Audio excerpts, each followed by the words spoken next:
ஆனா இப்ப நான் காலையில பெங்களூர்ல ஜெயின் பல்கலைக்கழகத்துல ஒரே நாடு ஒரே தேர்தல் நம்ம ஒரு கருத்தரங்களை பங்கெடுத்துட்டு வரங்கண்ணா. கர்நாடகாவை பொறுத்தவரை கர்நாடகாவினுடைய முதலமைச்சர் திரு சித்தராமையா அவர்கள் அவர் எஸ்கேப் ஆயிட்டார். நான் இந்த விளையாட்டுக்கே வரல, DK சிவகுமாரை கோர்த்து விட்டுறேன். ஏன்னா அவங்களுக்குள்ள ஒரு பனிப்போர் போயிட்டு இருக்கு, அடுத்த சிஎம் யாராவாங்கன்னு. ஏன்னா கர்நாடகா பாலிட்டிக்ஸ் சுத்து பாத்தீங்கன்னா 2.5 வருஷம் சித்தராமையாக்கு முடிஞ்சது, எனக்கு அடுத்து வேணும். நமக்கு எதுக்கு மாட்டணும், நீ போய் மாட்டு, காங்கிரஸ் தேசிய கட்சி உன்னை அனுப்புறேன். அதனால இவங்க ஒரு இடத்துக்கு போறாங்க. அண்ணன் நான் கேட்கிறேன், கேரளாக்கு அண்ணன் PTR போறார். இவங்க திமுகவினுடைய தேர்தல் வாக்குறுதி 84 என்ன சொல்லுது, செண்பகவல்லி அணையை சரி பண்ணணும். வாசுதேவநல்லூர் தொகுதி தென்காசியில 1 லட்சம் ஏக்கர் அன்னைக்கு தண்ணி இல்லாம இருக்கிறாங்க. ஏன் செண்பகவல்லியில தண்ணி வரல? அதை போய் PTR பேசணுமா? முல்லை பெரியார் பிரச்சனை போயிட்டு இருக்கு, அதை போய் PTR பேசணுமா? முதலமைச்சர் 5 முறை கேரளாக்கு போயிருக்கிறாங்க. இன்னைக்கு ஒப்பக் சப்பானியா PTR போய் என்ன பேசுவாரு, தொகுதி மறுசீரமைப்பு பத்தி பேச போறாங்க. கர்நாடகால மேகதாத்து கட்டியே தீர்வன் DK சிவகுமார் சொல்றாரு. இன்னைக்கு DK சிவகுமார் தமிழ்நாட்டுக்குள்ள வரலாமா, தமிழ்நாட்டுக்குள்ள விடலாமா தெரியாம கேட்கிறேன். அந்த மனுஷன் நான் மேகதாத்து கட்டியே தீருவேன், நான் ப்ராஜெக்ட் ரிப்போர்ட் கொடுத்துட்டேன், மத்திய அரசு அனுமதி கொடுக்குது இல்லையா, நான் கொத்தனாரை வச்சு கட்டுவேன்னு சொல்லக்கூடிய DK சிவகுமாரை வெக்கமே இல்லாம உங்க போய் பார்த்து, வெக்கமே இல்லாம தலைமைச் செயலகத்தை கூப்பிட்டு DK சிவகுமாருக்கு டீ கொடுக்கறான திமுக காரன் என்ன பண்ணணும் நீங்க சொல்லுங்க. இதான் மாநில உரிமையா? வெக்க கேடுன இது மாநில உரிமையா? DK சிவகுமார் இங்க வரட்டும், கச்சேரி இருக்கு, வரட்டும் கச்சேரி இருக்கு. நீ எங்க மேகதாத்து அணை கட்டுவேன்னு சொல்ற, என்னுடைய விவசாயிகள் தண்ணி இல்லாம கஷ்டப்படணும்.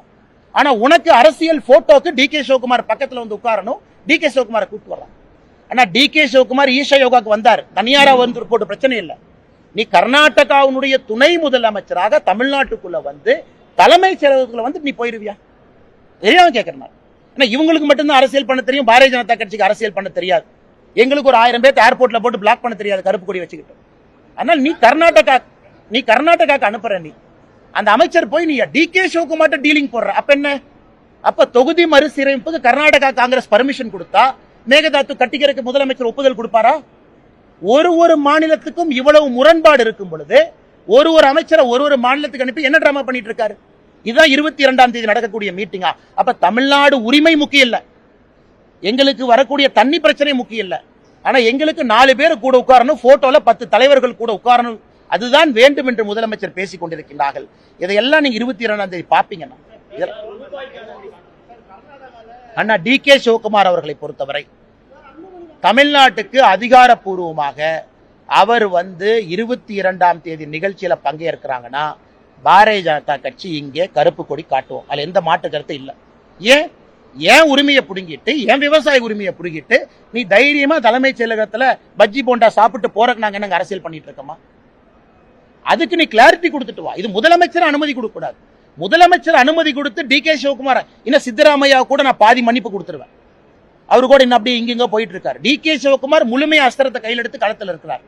அப்படி இருக்கும் பொழுது அவர் இன்வைட் பண்ணி தலைமைச் செயலகத்தில் உட்கார வைக்கிறதுக்கு முதலமைச்சருக்கு என்ன உரிமை இருக்கு? அதனால நான் கேட்கறது, விவசாய பெருமக்கள், டெல்டா பகுதி, தஞ்சாவூர், தமிழ்நாட்டினுடைய விவசாய சங்க தலைவர் அண்ணன் தாப் நிறைய பேர் இருக்கிறாங்க. எல்லாரும் இதை பார்த்துட்டு தானே இருக்கிறீங்க. இதெல்லாம் நீங்க ஏத்துக்குவீங்களா? ஒரு பக்கம் காவேரிக்கு தண்ணி வேணும், நாங்க கர்நாடகாவில் இருக்கக்கூடிய பாரதிய ஜனதா கட்சி எதிர்த்து போராட்டம் செஞ்சு தஞ்சாவூர்ல உண்ணாவிரத போராட்டம் நாங்க உட்கார்றோம், தேசிய கட்சியா இருந்து. இன்னைக்கு அங்கே காங்கிரஸ் ஆட்சியில் இருந்து அவன் மேகதாத்துவ கட்டுங்கிற, எப்படி ஏத்துக்கொள்ள முடியும்? இதற்கு முன்னாடி மேகதாத்துவுக்கு தாங்க நாங்க உண்ணாவிரத போராட்டம் இருந்தோம். யார் எடுத்துங்கன்னு? அங்க இருக்கக்கூடிய பாரதிய ஜனதா கட்சி எடுத்தாங்கன்னு இருந்தோம். அதனால் நிச்சயமாக இதெல்லாம் கருப்பு கொடி காட்டுறது என்னங்கண்ணே, இது எப்படி முதலமைச்சர் அனுமதிக்கலாம்னு நான் கேட்கிறேன்.